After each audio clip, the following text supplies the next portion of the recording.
என்ன தோணும், sorry stereo type பற்றி பேசிட்டு இருந்தீங்கல்ல, ஸ்டீரியோ டைப் ரோல்ஸ் பற்றி பேசும்போது உங்கள் பெர்ஃபார்மன்ஸில் நீங்கள் எப்போதுமே ஸ்டீரியோ டைப்பை பிரேக் பண்ணுற மாதிரி எனக்கு தோணும். எப்போதுமே ஈவன் இன் காலால் நீங்கள் பண்ணுறது ஏதோ நீங்கள் சின்ன ரோல் பண்ணாலும் பெரிய ரோல் பண்ணாலும், சின்ன ரோல் இப்போ இல்லை நான் சொல்கிறது, முன்னே நான் உங்களை பார்த்துருது இல்லை. இன்ஃபேக்ட் காலால் பார்த்தேன்னா அது ஒரு பர்டிகுலர் கேரக்டர் ரோலாக பார்த்தபொழுது கூட நீங்கள் உங்களுடைய ஒரு பர்ஃபார்மரை உங்கள் வேர்ல்டுக்குள்ளே எங்களை கூட்டிகிட்டு போயிடுற ஒரு இது உங்களுக்கு இருக்குது அப்படின்றது நான் உங்களோட இதை வந்து அந்த விதத்தில் ரசித்து பார்ப்பேன். ரொம்ப ஏன்னா சில பேர் வந்து ரொம்ப அப்படி ஒரு 2-3 பேர் சொல்ல கேட்டது என்ன கிட்டத்தட்ட 3 படம் ஒரே மாதிரி இருக்குன்னு சொன்னாங்க. லைக் குட் நைட்டோ, லவ்வரோ, குடும்பஸ்தனோ.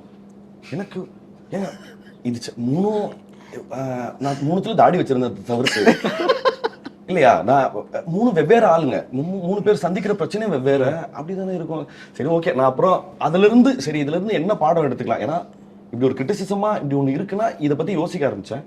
பட் தெரியல சார், அது ஃபார் அ லாங் ரன் இல்லை, இது எடுத்துக்கணுமா இல்லையாங்கிறது இனிமேல் தான் தெரியும்.